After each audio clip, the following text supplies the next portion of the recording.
Bet šoreiz, draugi, mums būs kas pilnīgi kas cits. Tā teikt, no citas sērijas. Jūs noteikti esat dzirdējuši par to, kad to, kas notiek baznīcā, cik daudz cilvēku nāk un tam līdzīgi, ka baznīca nav vienīgā, kas tās lietas pēta. Ir dažādi, tā teikt, novirzieni, ir dažādi skatpunkti, no kuriem tās lietas tiek pētītas. Kā jau minēja, viens virziens ir, kad pēta no kristīgās baznīcas. Ir vēl viens, ko mēs varētu saukt par tādu Eiropas liberālo virzienu, kuri, tā teikt, skatās arī no tādas sociālistiskās, tā teikt, izpratnes un virziena. Un tad ir jauna.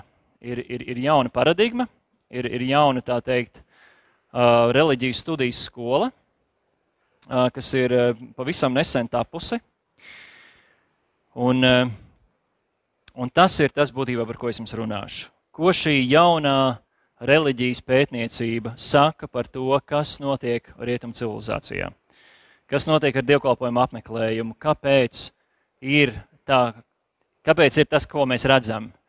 Ja, ka mēs redzam, ka dievkalpojumu apmeklējums ir diezgan sarucis. Un jāsaka, ka mums arī ir kādi stereotipi. Mums ir stereotipi par to, kad redziet agrāk viduslaikos, tur gan visi gāja uz baznīcu, baznīcas bija pilnas un tam līdzīgi. Un tad, kad mums ir tāds stereotips, un mēs paskatāmies, ko mēs redzam mūsu draudzēm, tam līdzīgi likās ir baigi briesmīgie laiki pienākuši. Bet šajā lekcijā kaut kādā mērā es jums pierādīšu, ka tas tā nav. Un ka īstenībā nav nemaz tik slikti laiki. Pirmais, ko es gribētu vēl jums pateikt, kad jūs noteikti dzirdējuši, ka es arī strādāju Lutera akadēmijā kā pasniedzējs. Un sanāca tā, ka man bija jāuzstājas ar priekšlasījumu zinātniskā un starptautiskā konferencē. Un tad es ar šo priekšlasījumu arī uzstājos, tāpēc mana valoda brīžiem būs tāda baigi zinātniski izklausīsies. Ja jūs kaut ko nesaprotat, vai jūs droši ceļat roku un sakat un pārtraucat, ja? Es mēģināšu, tā teikt, visu pārkonvertēt, tā teikt, cilvēcīgā valodā. Ok. Pirmais, ar ko es jūs gribētu iepazīstināt, korķis, tad šito te vajag atslēgt.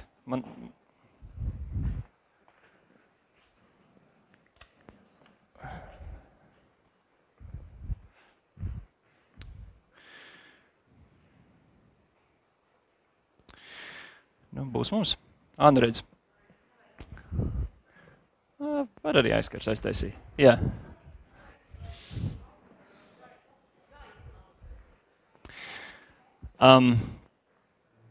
Es jūs gribu iepazīstināt ar vienu vīru, vārdā Rodnijs Stārks.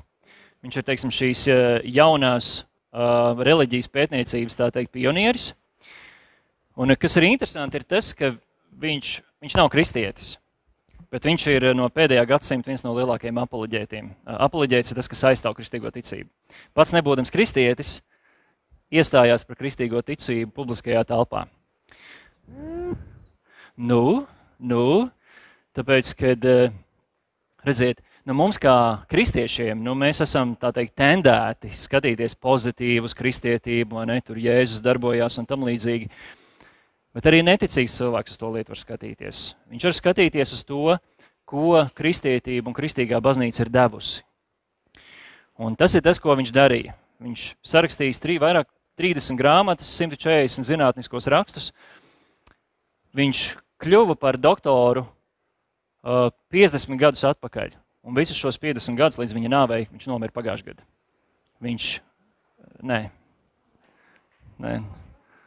Tas ir iespējams, jā. Un kā redzat, arī te ir pāris nosaukumi viņa grāmatām Kristietības triumfs. Jūs jau nojaušat, ka viņš ir ar ļoti, ļoti pozitīvu skatījumu uz kristīgo baznīcu. Un viņš runā par to, ka tieši, teiksim, ka tās rietumu civilizācijas veiksmes atslēga, kas ļāva tai attīstīties un būt tas, kas viņa ir tagad, ka būtībā viņš atrod, ka tā veiksmes atslēga bija kristietībā. kristietība bija tā, kas iedeva to impulsu, un tas ļāva rietumu civilizācijai kļūt par to, kas viņi ir. Viņš raksta par to, kā kapitālisms attīstās klosteros, un visādām šitādām ļoti interesantām tēmām. Jā. Bet tajā mēs, tā teikt, tālāk daudz neiesim. Bet neskatoties uz to, ka viņš ir tāds tīri zinātnieks, viņa uzskati ir diezgan revolucionāri. Un jāsaka, ka viņus diezgan daudz izmanto mūsdienu misioloģijā, kristīgā baznīca, kā misionēt un kā saprast to misijas lauku un tam līdzīgi. Un viņš runā viņš skaidro, kas notiek ar cilvēkiem rietumu civilizācijā, kāpēc viņi iet uz baznīcu, kāpēc viņi neiet, kāpēc kaut kādā vietā viņi iet vairāk un kāpēc citās vietās iet mazāk. Esmu lasījis 8 no viņa grāmatām, un no tām var dot arī kādus atbildes ne tikai par to, kas notiek rietumu civilizācijā, bet arī konkrēti Latvijā. Jo tieši tie paši likumi arī darbojas arī šeit. Okay. Kā tad viņi, tā teikt,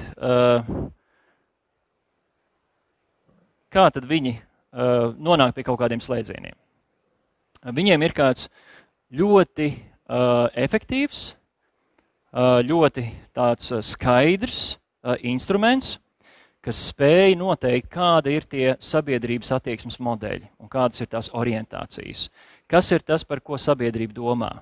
Un kas ir tie iemesli, kāpēc kaut kāda daļa sabiedrības iet uz baznīcu un citi neiet? Un tas instruments ir aptaujas, iedzīvotāju aptaujas. Un šis pētniecības virziens radās salīdzinoši nesen. Kāpēc? Tāpēc, ka salīdzinoši nesen tādas aptaujas sāk veikt. Uzticams aptaujas. Un šīs aptaujas dod no vienas puses it kā tādus satvaramus, skaidrus datus, bet jāsaka, reliģijas lietās, viņš rāda kaut kādus tādus aptuvenus virzienus tikai. Piemēram, kaut vai par mūsu draudzes papīra. Mēs esam liela draudze, vai ne?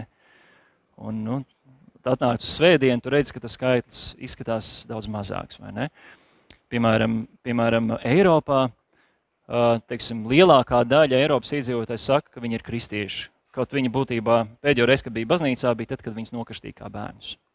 Viņa nemāk pateikt, kādai konfesijai viņi pieder un tam līdzīgi, bet tāpat tās aptaujās viņi uzrāda sevi kā kristiešus. Redz, tad no vienas puses tas ir kaut kas skaidrs, redzams, ar ko mēs varētu operēt, bet tajā pašā laikā tas norāda tikai kādu virzienu. Tas ir tikai tāds aptuvens indikators, un tas ir jāņem vērā. Tā kā mēs runājam par reliģijas pētniecību. Okay. Būtībā tas, par ko es runāšu, es mēģināšu atbildēt uz vienu jautājumu. Kas ir noticis ar baznīciskumu? Rietumu civilizācijas reliģiju telpā un konkrēti Latvijā. Un ar baznīciskumu es domāju, tie kristieši būtībā, kas iet uz baznīcu. Redziet, cilvēki jau tic daudzām lietām, bet tieši kas ir noticis ar to ticību tieši tām pamatpatiesībām, kuras māca baznīcā, tā teikt. Okay. Par to ir sarakstīts daudzas grāmatas līdz šim. Jā, šis ir nepareizs slaids, piedošanu. Šitam es jau paskrējis garām. Ir tāda populāra teorija, kā sekularizācijas teorija, kas ir ilgus laikus dominējusi reliģiju pētniecībā. Un viņi būtībā saka, kad ateisms ir pāršalts visu rietumu civilizāciju. Cilvēki nenāk uz baznīcu, kāpēc? Tāpēc, ka viņi kļuvuši par ateistiem. Un tas ir teiksim, viedoklis, kuru tā teikt, cilvēki ir pieņēmuši ar atvērtām rokām. Un tas ir kļuvis kaut kas pats par sevi saprotams. Ja, un to sekularizācijas teoriju var nodefinēt šādi. Tā ir ticība pārdabiskām būtnēm un pārdabiskiem spēkiem, kas ietekmē dabu, neievērojot dabas likumus, tā tiks iedragāta un kļūst tikai par interesantu vēsturisku atmiņu. Ticībai pārdabiskajiem spēkiem ir lemts izmirt visā pasaulē. Zinātnisko zināšanu un pieaugušās attīstības un izplatības rezultātā. Tātad tas ir tas uzskats, kas ir, tā teikt, valdījis pēdējā gadsimtā, bet sakarā ar šo jauno paradigmu, tas apgalvojums ir pilnīgi pretējs. Rietumu civilizācija ir reliģiska, dziļa reliģiska, un viņa ir reliģiskākā kā jebkad. Daudz reliģiskākā, kāda viņa bija viduslaikos. Un kā tad pie tādiem secinājumiem var nonākt, vai ne? Un šeit es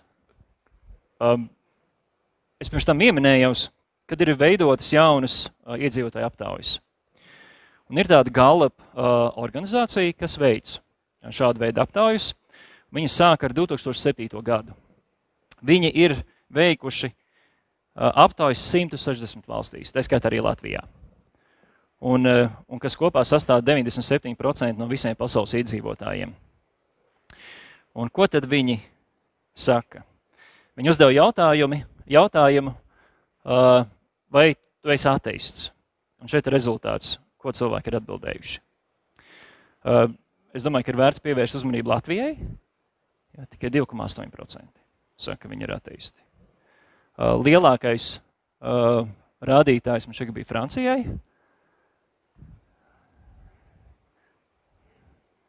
Man nekrīt acīs. Nu jā, bet vidēji pastāstīs tikai 5,6%. Ļoti maz skaitlis. Jā, norāda to cilvēku, kas norāda, ka viņi ir ateisti. Tālāk viņi uzdeva jautājumu cilvēkiem, vai viņi tic aktīvam dievam, jeb tādam dievam, kas vēl joprojām šodien iesaistas pasaules norisēs un spēj kaut ko mainīt. Un tie rezultāti bija šādi te. Nē, vienkārši dievam, abstraktam dievam. Jā. ASV ir lielākais, 74%, tas tiešām ir daudz. Vidēji 41, un Latvijā 40. Kur? Jā, tiešām Armēnijā pat vairāk nekā ASV. Jā, bet ir redzams, jā, kad Armēnija un ASV ir līderi. Jā. Bet vidēji ir 40, un pie mums Latvijā mēs esam absolūti vidvēji šajā lietā. Okay. Un tad viņi arī jautāja jautājumu, kas mums palīdz saprast, cik daudz ir to aktīvo kristiešu, cik daudz ir tādi, kas praktizē savu ticību un tā teikt, nāk uz dievkalpojumiem. Kur ir Latvija? Pasieties, kāds Latvijā skaitlis. 17%. Un 36% ir tādi, kas apgalvo, ka reliģija viņiem ir svarīga ikdienā.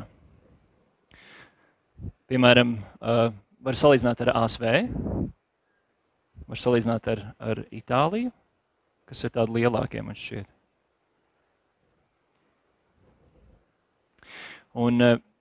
Bet mēs varētu teikt, tikai trešā daļa nāk būtībā uz dievkalpojumiem. Un vispār šeit nav runa konkrēti par dievkalpojumiem, bet vispār par reliģiskiem pasākumiem.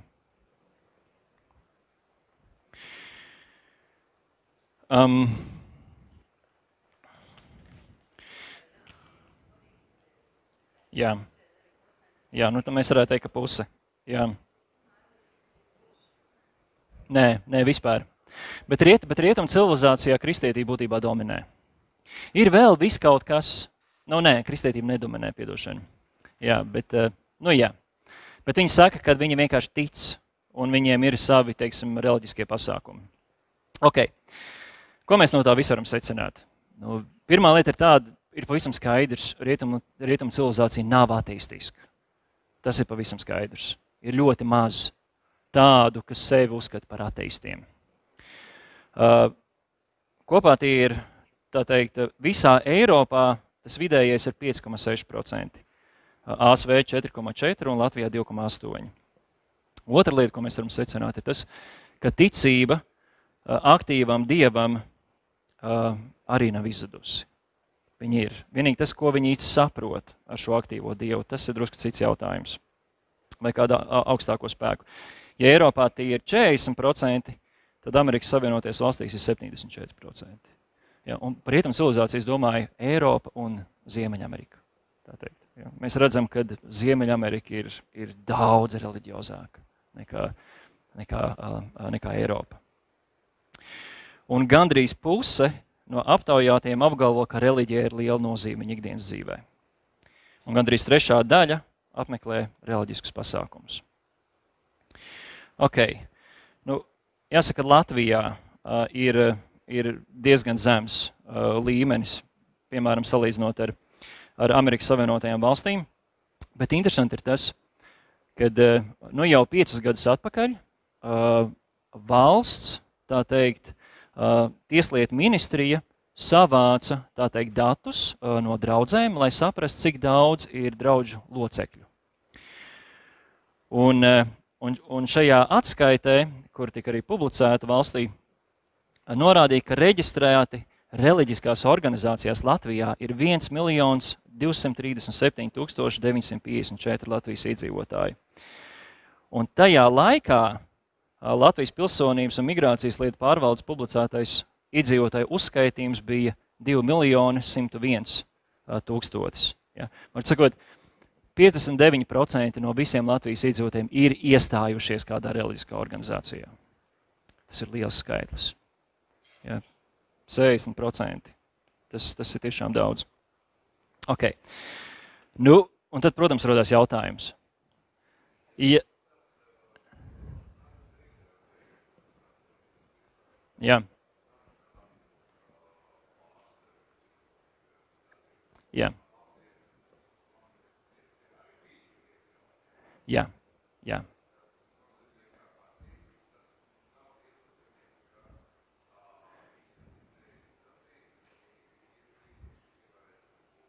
Jā. Viss kaut kas viņi var būt, jā. Jā. Pareizi tu secini, tieši tā. Es domāju, ka šis Slāva varētu atbildēt. 2008. gadā cita aptaujas organizācija, Pasaules vērtība aptauja, veica pētījumu. Un viņi uzdeva 3 jautājumus. Un pirmais jautājums bija, daži zilnieki patiešām spēja ieraudzīt nākotni. Otrais jautājums bija, zodiaka zīme, kurā cilvēks dzimis, jeb horoskops, var ietekmēt viņa nākotni. Un trešais bija, amuleti dažreiz tiešām nes laimi. Ja, un rezultāti šādi. Paskatieties uz Latviju. Latvija ir pirmajā vietā. Jā. Nu jā. Bet interesanti ir tas, kāpēc vienīgā valsts Latvijā nespēja atbildēt uz šo jautājumu. Kāpēc cilvēks samulsa un nevarēja norādīt? Kāpēc? Tāpēc, ka, man liekas, mēs nelietojam tādu vārdu amulets. Ko saprast ar amuletu, vai ne? Es saprast, nu jā. Es domāju, ja viņi jautātu veiksmes piekariņiem, un tad cilvēks saprastu, jā, nu, ka viņš nes laimi, ka tautas priekšmets tiešām, nu, jā. Es domāju, ja uzdot tādā veidā, tur arī latviešiem, es domāju, būtu labs, ņemot vērā, nu, jā. Es esmu redzējis diezgan daudz, piemēram, ikoniņas taksistu salonos un tam līdzīgi, un tā tomēr pie mums arī diezgan populāra lieta. Ok. Tātad mums Latvijā ir lielākais skaits ar nebaznīciskām pārliecībām par pārdabisko. Ja, 73 un 58%. Nu, es domāju, ka tas izskaidro to, kāpēc ir šādi rādītāji, ka Latvijā ir tik reliģiozi cilvēki, bet viņus mēs nevaram redzēt baznīcā. Tāpēc, ka viņiem ir pilnīgi citas reliģijas. Reliģiskas prakses, tā teikt. Tātad, un tas arī, tā teikt, saskana ar šo Rodnija Stārka argumentāciju, ja, kad tiešām arī Latvijā iedzīvotāji ir reliģiozi. Ja. Un tādā ziņā, redziet, teiksim, no ateisms, nu kas ir ateisms? Nu, tā ir tāda diezgan dziļa ideoloģija. Tas nav nemaz tik vienkārši kļūt par ateistu, tādu tīru ateistu. Tev ir jāzina, tev ir jāmācās, man šķiet, lai tu tā reāli kļūtu. Bet tiklīdz kā cilvēks saka, viņi tic eņģeļiem, reinkarnācijai un vēl visādām lietām, nu, tad viņi iziet ārā no šī ateistu lauka. Un nākamie dati arī rāda to, ka šī ir summa, ar nekristīgo pārdabisko rādītāju.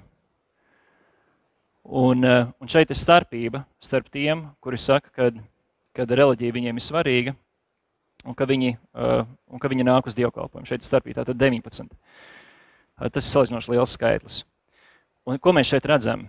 Ka tās valstis, kurās ir liels pārdabisko pārliecību rādītājs, nekristīgais viedoklis, viņās ir zems dievkalpojuma apmeklējums. Es ceru, ka jūs sapratāt, ko es ar to domāju. Turpretī, piemēram, Īrijā, kurā ir mazs nekristīgo pārliecību rādītājs, viņos ir ļoti maza starpība starp tiem, kas saka, ka viņiem reliģija ir svarīga un ka viņi nāk uz dievkalpojumu. Būtībā Īrijā visi iet uz dievkalpojumu lielā mērā. Es sapratu, ka jūs sapratāt. Šis bija diezgan sarežģīti. Sapratāt? Ja? Tātad, jo vairāk valstī ir cilvēki, kas tic astroloģijai un tam līdzīgi, jo mazāk viņi iet uz dievkalpojumiem. Jo mazāk viņi tic astroloģijai un tam līdzīgi, jo vairāk viņi iet uz dievkalpojumiem. Ja, tas ir tā teikt, diezgan loģiski. Bet, un lai gan mums, man šeit tas ir pats par sevi saprotams, ne? Tas tā nav, tā neliekas nekāda kaut kāda baigi jauna atklāsme, kad daudz cilvēku tic tādām lietām mūsdienās. Bet jāsaka, ka šis ir kaut kas salīdzinoši jauns, teiksim, reliģijas studijās. Un pirms tam, teikt, neņēma vērā šo rādītāju par nekristīgajām pārliecībām. Ja? Un rezultātā tāds Toms Smits 2008. gadā tos pašus datus analizējot, nonāca pie secinājuma, ka Latvija ir ar 6. lielāko ateismu rādītāju Eiropā, atpaliekot vienīgi Zviedrijai, Nīderlandai, Francijai, Čehijai un Vācijas austrumu daļai. Tiklīdz kā tu izņem ārā šo te apstākli par to, ka cilvēki tic astroloģijai, horoskopiem un tam līdzīgi, tā mēs iegūstam to viedokli, ka visi kļūst par ateistiem. Tiklīdz kā šo ieliec iekšā, tā lietas kļūst skaidrs. Ja? Būtībā tā ir bijusi tā lielā kļūda, ko pirms tam neņēma vērā. Okay. Nu, mēs šodien varam teikt, es domāju, ka arī publiskā un, teiksim, reliģiju pētniecības tajā visā laukā cilvēki jau ir pieņēmuši un atzinuši tā lieta, ka sekularizācijas teorija ir maldīga. Ja, es nezinu, cik daudz tas ir izskanējis mēdījos un tam līdzīgi tiešām. Ja, nav tāda lieta, kad cilvēki Eiropā ir kļuvuši nereliģiozi vai viņi kļuvuši imūni pret reliģiju. Absolūti nē.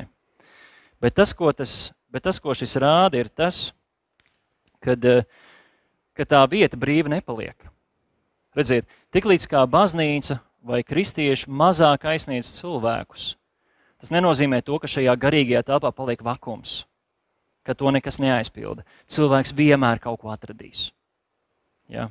Un viņš atradīs visu kaut ko, ja? Kam ticēt. Un interesanti ir tas, ka to arī rāda statistika dati, jo mazāks, tā teikt, ir dievkalpojuma apmeklējums, jo vairāk pieaug tādas organizācijas, piemēram, kā Jehovas liecinieki. Latvijā no 2014. gada līdz 2018. gadam, šajā laikā, kad ir bijis salīdzinoši mazs dievkalpojuma apmeklējums, Jehovas liecinieši ir trīskāršojušies šobrīd. Francijā viņi 25 gadu laikā bija sasnieguši 125 000, mormoņi 84, brīvmūrnieki 84, mormoņi 37, kas ir bijuši pirms tam 2 reizes mazāki. Tā ir tāda novērota tendence. Jo mazāks dievkalpojuma apmeklējums, jo vairāk plaukst citas organizācijas. Ja. Es domāju, ka jūs visi esat redzējuši mormoņus uz ielām. Vai ne? Bet es nezinu, tur uz Lāčplēša un Avotielas stūri ir viņa baznīca. Un es netālu dzīvoju, tāpēc es diezgan bieži viņus redzu. Bet viņiem jāsaka, neiet nemaz tik viegli pie mums. Viņi ir tādi, nāk divatā, tādi puiši, parasti ap 18 gadiem. Viņi ir no Jūtas štata, no Amerikas, iemācījušies latviešu valodu, un viņiem ir zīmīti, ka viņi ir, garais tas nosaukums, bet pēdējo dienu svētie, kaut kas tam līdzīgs. Jā, tas nosaukums tur bija. Jā. Bet jehoviešiem iet ļoti labi pie mums, salīdzinot ar mormoņiem. Ok. Kas? Nē, es saku, jehoviešiem labāk piedod. Jā. Nu, es nezinu, Jehovieši šeit ir bijuši jau kādu laiku, man liekas, ka par viņiem aizspriedumi ir mazāki nekā pret mormoņiem, es pieļauju. Ok. Nākamā tēma, kas būtu jāņem vērā. Redziet, teiksim, pie mums valda tāds stereotips, kad viduslaikos bija daudz kristiešu, visi gāja uz baznīcu, un tagad ir pienākuši tādi briesmīgi laiki. Un jāsaka, ka ir diezgan maz, ir bijuši tā teikt, pirms tam ir bijuši ļoti maz pētījumi par to, cik tiešām cilvēki apmeklē baznīcu viduslaikos. Un teiksim, tādu skaidru datu īsti nav, bet mums ir ļoti daudz liecību. Ļoti daudz liecību no priesteriem un tam līdzīgi, kā viņi apraksta to viņu draugu dzīvi. Un daudzi pētnieki sniedz līdzīgu argumentāciju, ka lielākā daļa 13. gadsimta sabiedrības Eiropā neapmeklē regulāri baznīcu. Ja, ka tas ir tāds sava veida stereotips. Piemēram, ja mēs mēģinām domāt, kur tad varētu būt tas kristietības epicentrs viduslaika Eiropā? Es domāju, ka Itālija, vai ne? Romas katoļu baznīca, turpat Roma, Florence un tam līdzīgi. Tur mēs redzam, ka draugu priesteri intensīvi domā par to, kā aizsniegt savu mērķa auditoriju. Ja, ka viņi daudz par to runā, viņām tā lietas satrauc, viņi par to raksta. Viņi runā par to, kā aizsniegt cilvēkus tirgus laukumos, uz kuģiem, turnīros. Ko mēs no tā varam secināt? Ka viņi nav baznīcā. Neizdodas viņus aizsniegt baznīcā.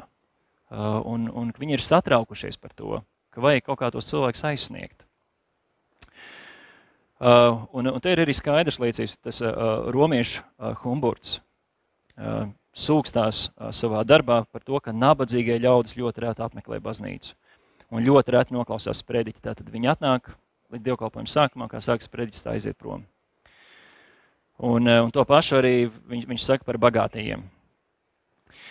Interesanti ir tas, ka viens dominikāņu priesteris, viņš apraksta atgadījumu, ka viņš ir atrasts kādu sievieti, kurai ir bērni. Viņš ir tikko atbraucis Florencē kalpot, un viņš pieiet klāt pie tās sievietes, un viņš prasa, varbūt, ka tu varētu paņemt līdzi savus meitas vismaz baznīcas augstajos svētkos. Un šī sieviete ir viņu pamācījusi, pie mums nav tādas tradīcijas, pie mums tas tā nav pieņemts. Ja? Gandrīz vai tā kā viņi sajūtās vismaz aizvainoti, kad priesteris kaut ko tādu ir pajautājis. 13. gadsimtā sākās nolikums par obligāto igadējo grēksūdzi Romas katoļu baznīcā.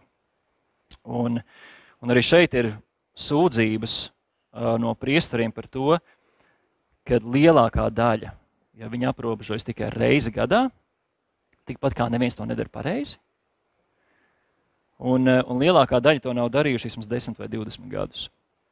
Ja, tātad, tā, kad mēs sākam iedzināties tajās liecībās, mēs redzam, ka tā bilde ir pavisam cita viduslaikos. Un te mēs runājam par, teiksim, kristietības epicentru. Un šeit ir vēl drusku šokējošāk par to, kas notiek Anglijā, tā teikt tālāk no tā epicentra. Nezināma darba, Dīvis Pauper, autors sūdzējis par, ka viņa dienās ļaudis ar riebumu attiecas pret dievkalpojumu. Ka tie ir spiesti ierasties uz dievkalpojumu, tie ierodas ar nokavēšanos, un viņi pamat dievkalpojumu, pirms tas ir beidzies. Interesanti ir tas, ka pastāv nolikums, kur Jorkas arkibīskaps Džons Torejs bijis, ja viņš aizliedz rīkot baznīcās tirgu svētdienās dievkalpojuma laikā. Jā. Un kas ir interesanti, ka šādi rīkojumi ir fiksēti 11 laikā starp 1229. un 1367. gadu. Viņi, var sakot, tur īpaši nevienam nerūp. Viņi saprot, ka baznīca ir laba vieta, kur cilvēks pulcēties, tātad tur kaut ko var pārdot. Nē.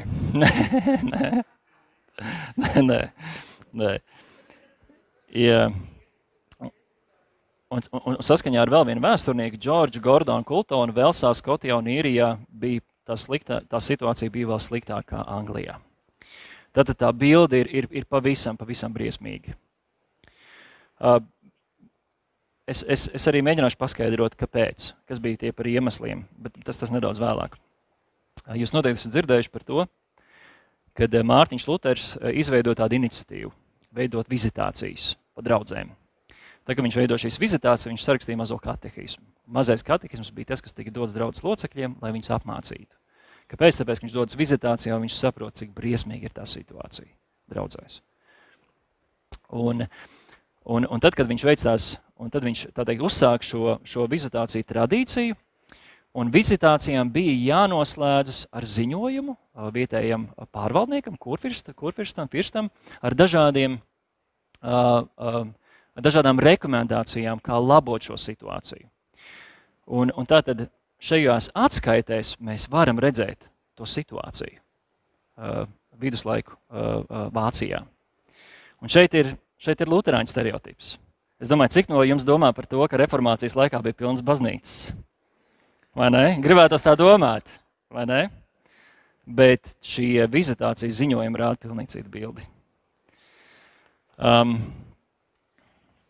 Ir dažādi pētnieki, kas par to runā.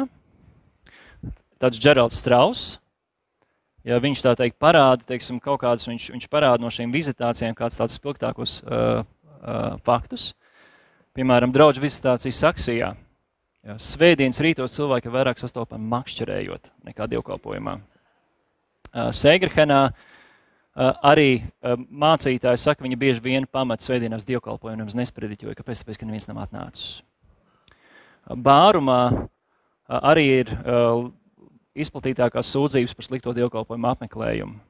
Un interesanti ir tas, ka Velburgas sinodē sanāk bīskapi un mācītāji kaut kāds līdz apspriest, un viņiem darba kārtībā ir jautājums, vai mums nevajadzētu aizslēgt pilsētas vārtus svētdienas rītos, lai paturētos cilvēks iekšā. Kad vispār kaut ko tādu apspriest oficiāli, jau šķiet, ka tā situācija ir diezgan traka. Un bija arī gadījumi, ka tiešām pašvaldības izdomāja, ka vajadzētu cilvēks piespiest nākt uz dievkalpojumiem. Un tad tie rezultāti bija vēl trakāki.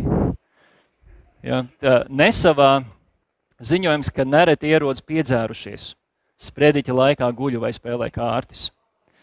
Leipcigā ļaudis dievkalpojumā izsmē mācītāju, atklāti zaimo, kā arī neredz sakaujas dievkalpojuma laikā. Ja. Pie mums nemaz neiet tik slikti, vai ne? Tāpēc, ka ar vāru tieši tā. Un it sevišķi tādiem zemniekiem, viņiem kā reiz, jā.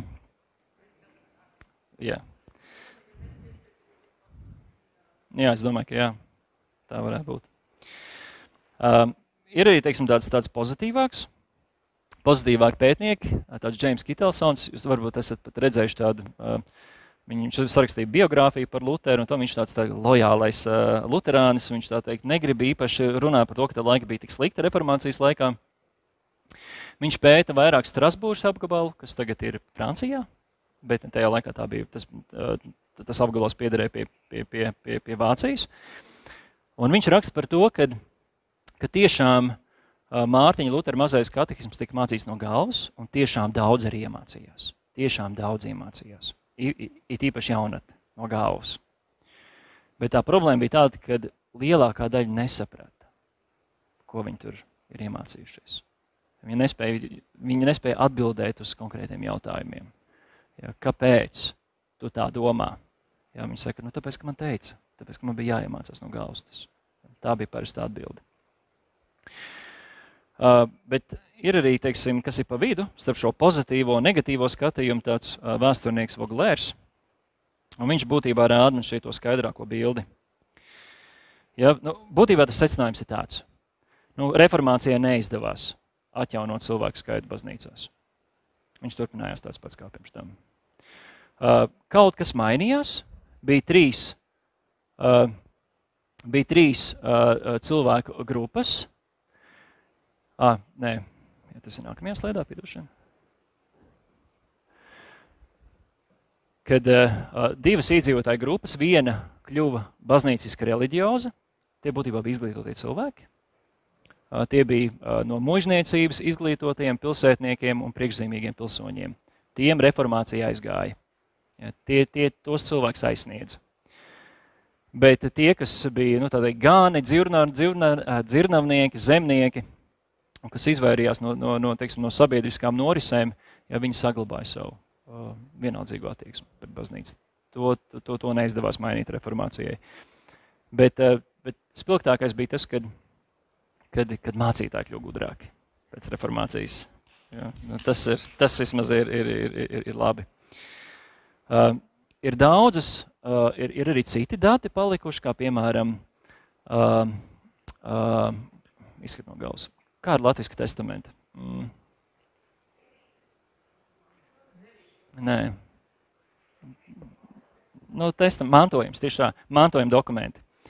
Un pētot šos mantojuma dokumentus parādās, ka pēc reformācijas cilvēkiem ir mainījies viedoklis par Dievu, ka viņi vairs neredz viņu tik bargu un tiesājošu, tagad viņi redz viņu vairāk kā žēlīgu.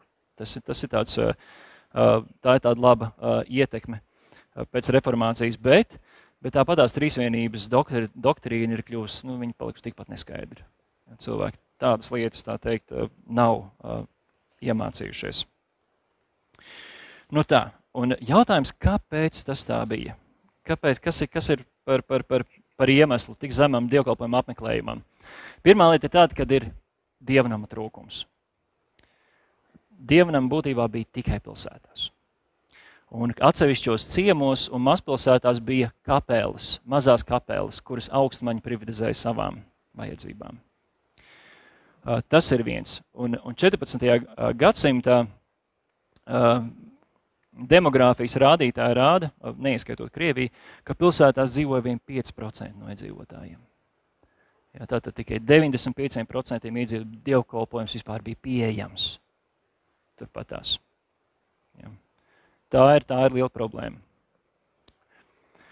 Un pat ja eksistēja skaists dievnams tuvumā, bija vēl viena problēma.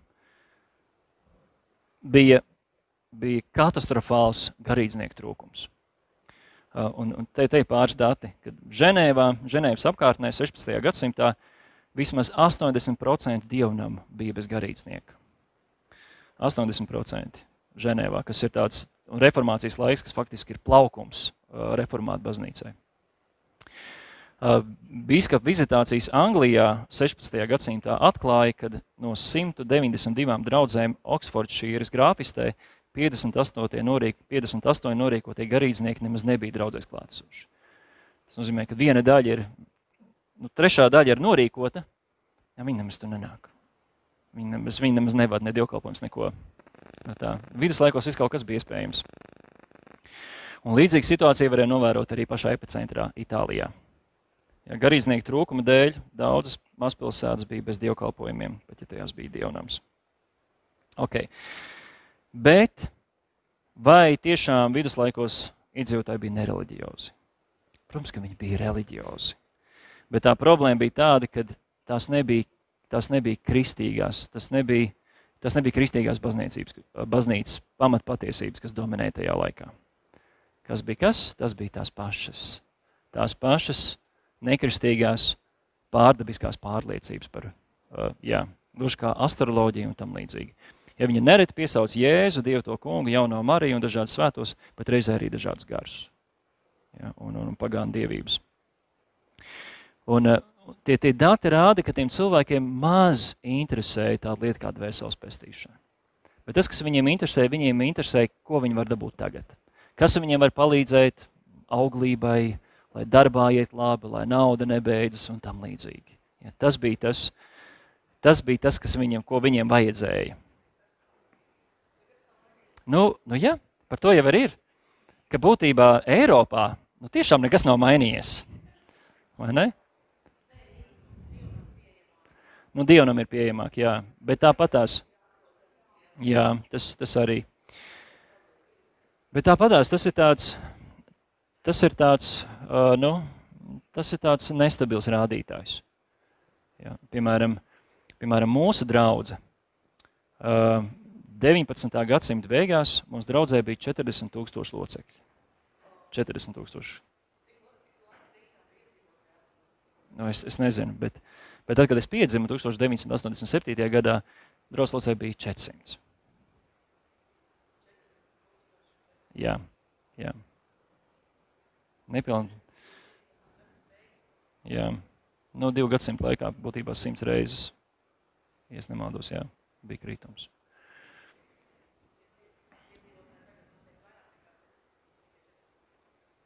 Jā, es pieļauju, bet tā lieta tas, ka šī bija pirmā latviešu draudze.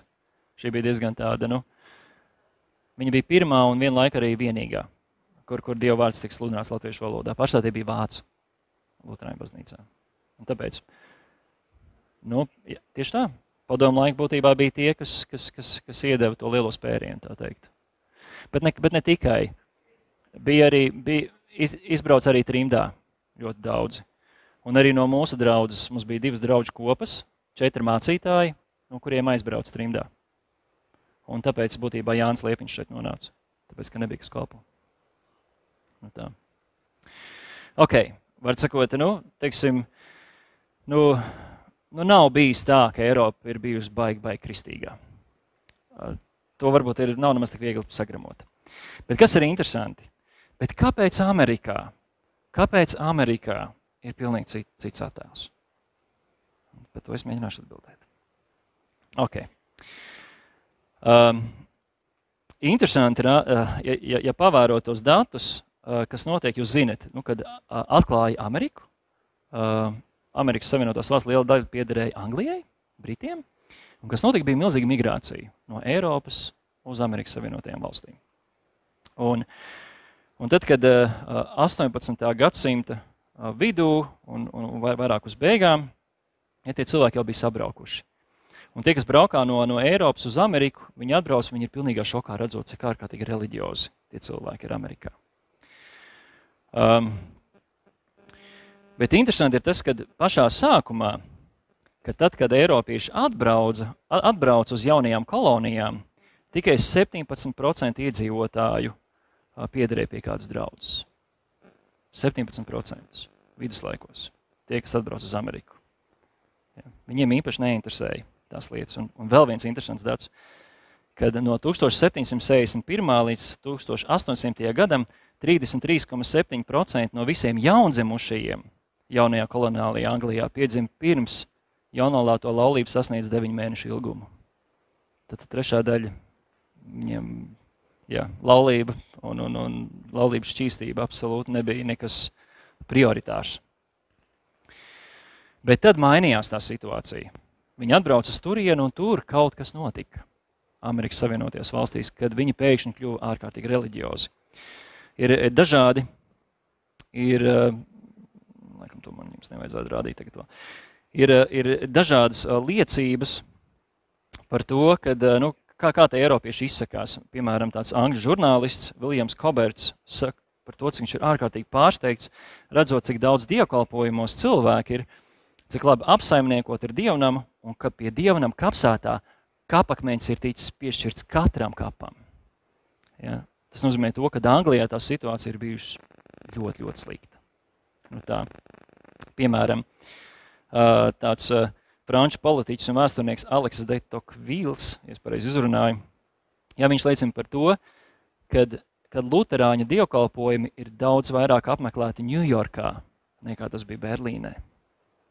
Un tas ir diezgan spilgts, jo tur Vācija taču reformācijas pats epicentrs, jau Ņujorkā bija dievkalpojumi pie luterāņiem daudz apmeklētāki.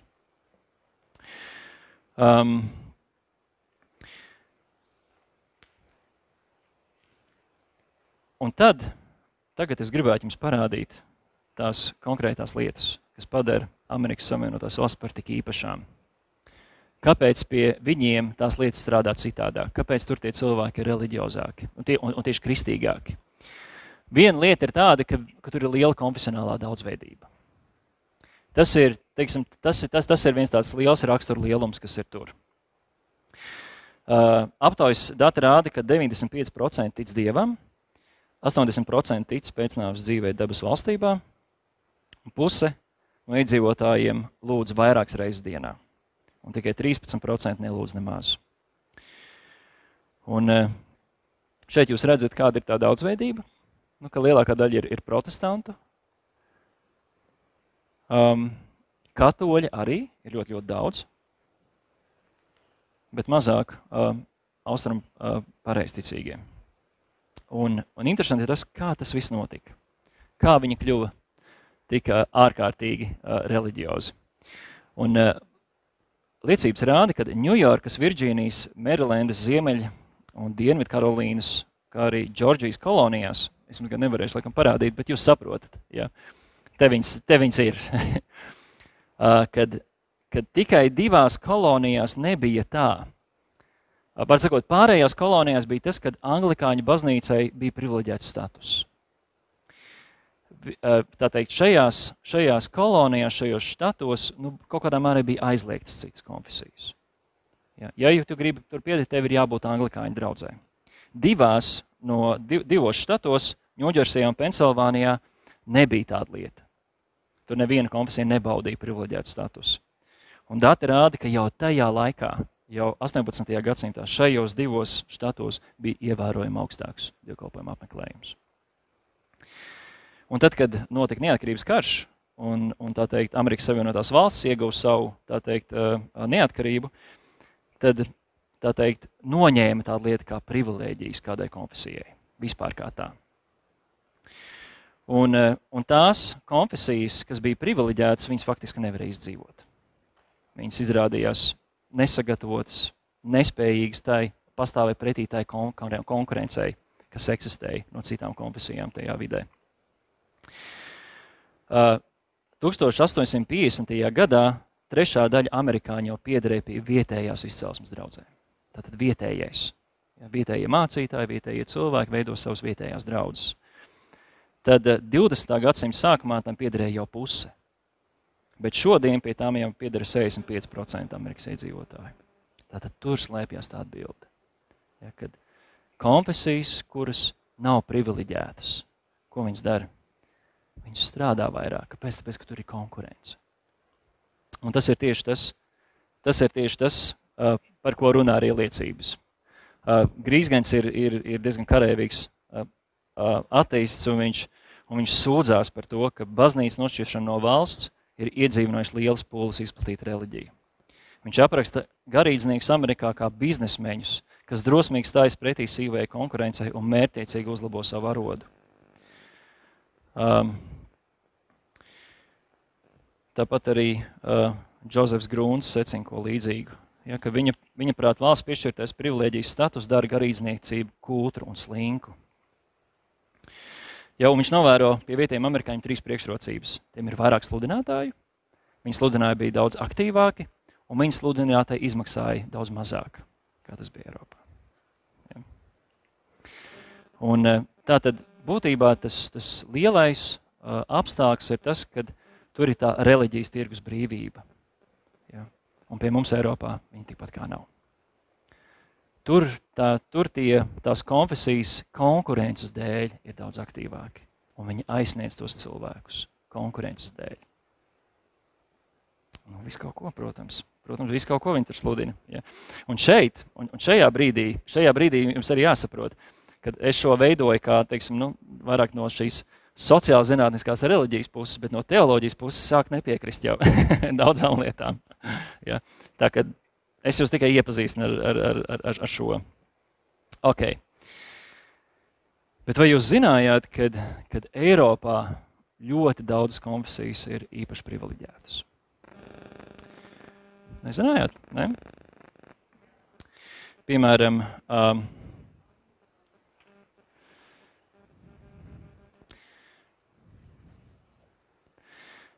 Francijā valdība ir noteikusi 173 nevēlamās reliģiskas grupas, no kurām lielākā daļa ir evaņģēlistie protestanti, tā skaitā baptisti. Ja baptisti pie mums skaitās kā tradicionāli, tad tur viņi ir nevēlami. Un jūs varat uzminēt, kur ir konfesija, kas ir vēlamā, kur ir privileģēta. Protams. Tā. Bet par ko ir runa? Ko tas nozīmē, ka tev, piemēram, kā mācītājiem, ka tev ir, ka tu saņem citu algu un tam līdzīgi, un tev nekas nemainās no tā, vai tu sludini, vai tu nesludini. Tu tāpat maksā. Un valstī viņa pat varbūt ir pat ieinteresēta, ka pie jums nekas nenotiek. Viņa īpaši pat vēl maksās, lai tikai jūs neko nedarat. Tā. Jā. Un Un 2006. Gadā tika veikts pētījums, un tur ir tāda lieta, kad Amerikas Savienotajās valstīs vēstnieki no dažādām pasaules vietām sniedz ziņojumus Amerikas Savienotajām valstīm par to, kā viņi novērtē ballēs no 0 līdz 10, kā viņi novērtē valsts izstrādātās sankcijas vai privilēģijas pret kādām konfesijām. Sapratā doma? Vai grūtāk izklausies. Var sakot, kā viņa novērtēja to, cik kādas konfesijas ir privileģētas. Un, lai gan šīs divas es ieliku, tāpēc, lai parādītu to salīdzinājumu, Saudarābija un Irāna nepieder pie rietumu civilizācijas, bet tur mēs redzam, ja nu kā tur, teiksim, islāms ir valsts atbalstīts un tam līdzīgi. Ja mēs paskatāmies uz Latviju, tad Latvijās sankciju novērtējums ir 3,9. Un privileģija norādījums ir 6,2. Dīvaini, vai ne? Tas būtu diskutējami, kā mēs to izjūtam, ka kādas konfesijas ir privileģētas un kādas nav. Jā.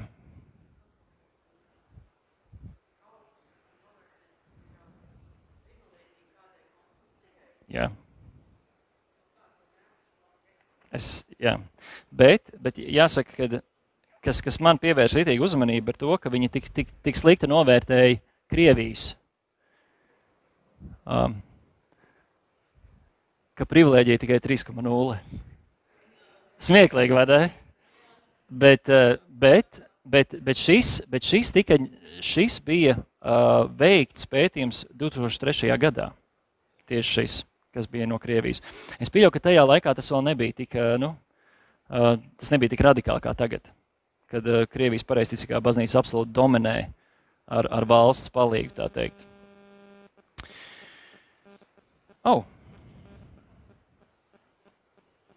Nu.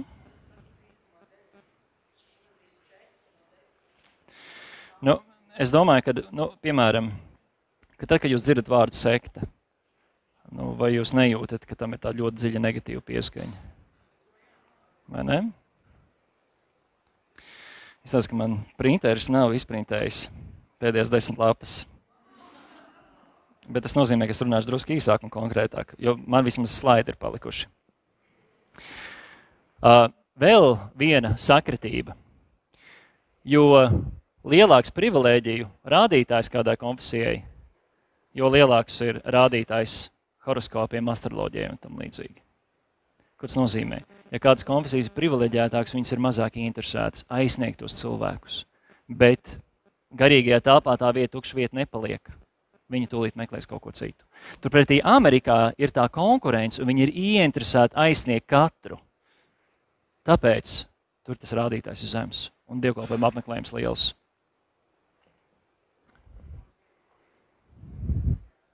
Jā, tieši tā. Šeit ir tā bilde. Šeit jūs varat redzēt draudžu locekļu skaitu tieši Amerikas Savienotajās valstīs. Izmaiņu procents ar pievērs uzmanību ar mīnus. Šīs visas ir tās konfesijas, kas sākumā, piemēram,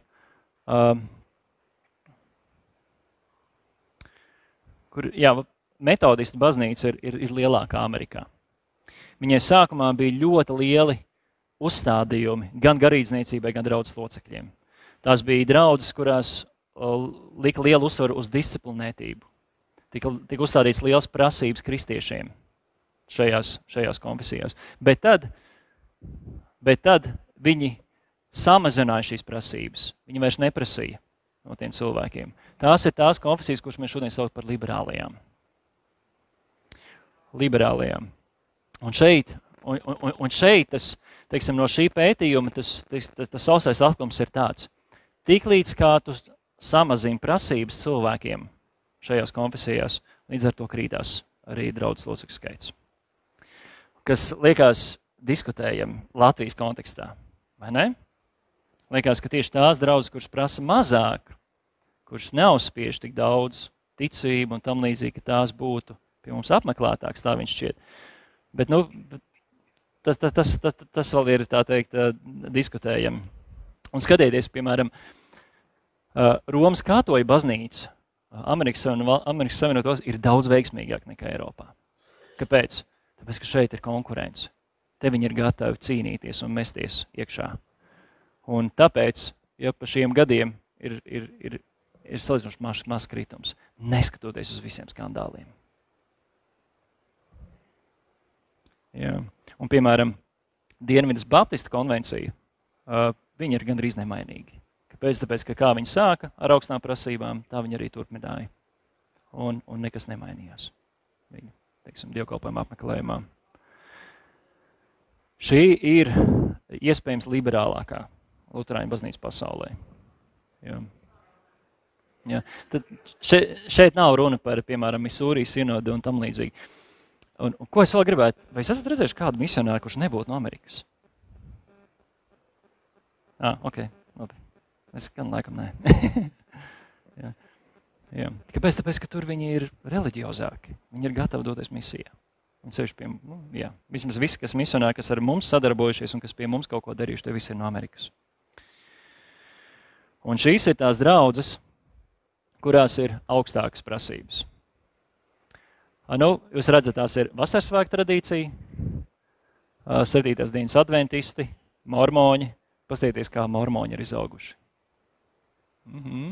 Tāpēc viņi arī šeit ir. Tāpēc, ka viņi ir tik daudz jau. Jehovas liecinieki, kas ir pazīstami ar savām augstajām prasībām. Ja. Un reku, šīs ir divas vasarsvēku tradīcijas, Church of God in Christ. Man šķiet, ka šī bija tā, kas bija tieši melnādainiem. Ja, viņi ir vienkārši plaukst vasarsvēku tradīcijas šobrīd. Kāpēc? Tāpēc, ka viņi prasa daudz no draudzes locekļiem. Morāls standarts augsts. Morāli, saprati, kāds ir? Kad no tevis prasa, ka tu dzīvo kristiešu aicinājumu cienīgu dzīvi. Un atnāk un tev reāli arī pasaka sejā, ja tu neizskaties pēc kristiešu. Mēram tā. Redz, un te ir tā teorija, kur viņi izvirza. Es gan nemācīšu precīzi viņu nocitēt, jo man nav lapas. Bet tā doma ir tāda, kad, teiksim, šī reliģija pētniecība, viņa pielīdzina reliģiju tirgu kā jebkuram citam tirgum. Piemēram, tad, kad tu aizēji uz Rimīti vai jebkuru veikalu, tu taču uzreiz nepērc lētāko preci, kas ir. Vai ne? Tu drīzāk pirksi, kas ir par to naudu, ko tu vari dabūt vērtīgāko. Vai ne? Tieši tas pats arī reliģija tirgu. Tas, ka tu atnāc draudz, kur neviens no tevis neko neprasa un neko tev arī īpaši nedod, viņi nepaliek tur, tajās draudzēs. Bet līdz kā viņi aiziet draudz, kur viņiem rītīgi prasa, un kas ir interesanti, ka, teiksim, šajā reliģija tirgu ir tāda lieta, ko nozīmē kaut ko saņemt draudzē. Pirmkārt, ka tu saņem, ka tu jūti, ka tu jūti kaut ko tajā visā, kad no tevis kaut ko prasa, un to liekas, ka šeit ir tie kristieši, ka tu vari piedzīvot kādu garīgu pieredzi. Tās ir tās lietas, kas ir vasarsvēku draudzēs. Liels tumbas, rītīgs šovs, tur svētā gara dāvans tiek izdalīts, cilvēki krīt un visādas tādas lietas. Ja? Tu vari kaut ko dabūt par to, ka tu tur nāc. No teoloģijas viedokļa tas ir vienkārši šausmas, bet realitāte ir tāda. Ja. Bet tāpatās no viņiem tiek prasītas. Tieši tās pats arī megadraudzes, kas ir milzīgas šobrīd. Sākumā bija doma, ka viņi daudz neprasa, ka viņas ir liberāls, bet viņas prasa daudz. Un par kā 10. tiesa ir jāiem zirdziņš šajās lielajās draudzēs. Ja. Ja. Vai jūs zināt pie mums kādas tādas lielas draudzes, piemēram, Prieka vēsts? Vai ne? Tur ir 1000 cilvēki. Tā, uz katru svētdienu, jā. Jā, un tur ir skatuve, tur ir mākslinieki, tur ir tumbas, tur ir šovs un vispārējais. Es nezinu, es neesmu pētījis. Redz, un šī ir tā tendence, jo draudzes, bet tas ir tas, kas notiek Amerikā, jo draudzes ir liberālākas, jo ilgtermiņā viņas zaudē. Interesanti, kas būs nākamajā slaidā. Par Eiropu. Var sakot, 60. gados bija tāds vīrs, Džons Robinsons, viņš bija bīskaps Anglikāņu baznīcā, Un viņš uzrakstīja grāmatu Honest to God. Par to, kā viņš apraksta to, ka ticība fiziski, reāli eksistējošam Dievam ir tīra karikatūra, un ka tā ir tīra psiholoģija un tam līdzīgi. Tajā laikā cilvēki sākumā bija milzīgs plaukums, un visi bīskapi viņu atbalstīja, cik brīnišķīga grāmata. Bet ilgtermiņā, teiksim, Rodnijs Stāks novēro milzīgu kritumu. Kāpēc? Tāpēc, ka, ja tu runā par to, ka Dieva nav un tev ir jāiet uz baznīcu, kāpēc tu ies uz baznīcu, ja Dieva nav? Vai ne? Ļoti līdzīgi arī Dānijā šis vīrs. Viņš ir diezgan slavens pasaulē, varbūt pie mums tā nav dzirdēts. Šeit viņu uzaicināja, viņš kļūst tik populārs, ka viņu uzaicināja uz laikrakstiem. Par šo pirmo, es neatceros kuram, bet šis apakšējs bija New York Timos. Viņš teica, es neticu Dievam, kas fiziski eksistē. Tā arī pēc nāves dzīvei, augšām celšanai Jaunavai Marijai, un es ticu, ka Jēzus bija vienīgi jauks puisis. Un tad un zini, kas ir vistrakākais? Vistrakākais ir tas, ka viņš ar pilnu pārliecību gāja mēdījos un par to runāja, ar pilnu pārliecību, ka tas saskan ar Dāņu luterāņu baznīcu viedokli. Un tā arī bija. Viņam neko neizdarīja. Bet pēc tam, kad redzēja milzīgo kritumu, draudžu locekļu skaitā, tad viņu atstādināja. Bet viņš iesūdzēja tiesā baznīcu, un viņš vinēja. Un viņš nokalpoja savā draudzē līdz pat pensijai. Jā. Bet interesanti ir tas, kad pirmajā brīdī tas pievērš milzīgi daudz uzmanības. Liekas, ka tas ir tas, kas mums ir jādara. Cilvēks sanāk rītīgi daudz, bet pēc tam ir tas kritums. Redz.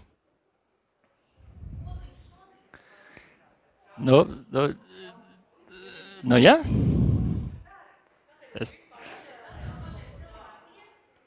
Es neesmu skatījies viņa dievkalpojums, bet es pieļauju, ka viņš ir harizmātisks pēc savas dabas. Es pieļauju, ka viņš spēja uzrunāt cilvēkus, darīt to pietiekami interesanti. Tā.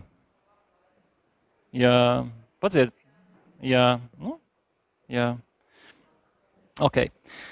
Un tas nav nekāds, teiksim, šādas situācijas ir biežas Eiropā un ir īpaši Skandināvijā. Un tieši tāpēc arī Skandināvija ir viszemākie šobrīd dievkalpojumu apmeklējumu rādītāji. Un jūs vai atcerēties, cik bija Latvijai? 17%. Mēs esam gandrīz turpat.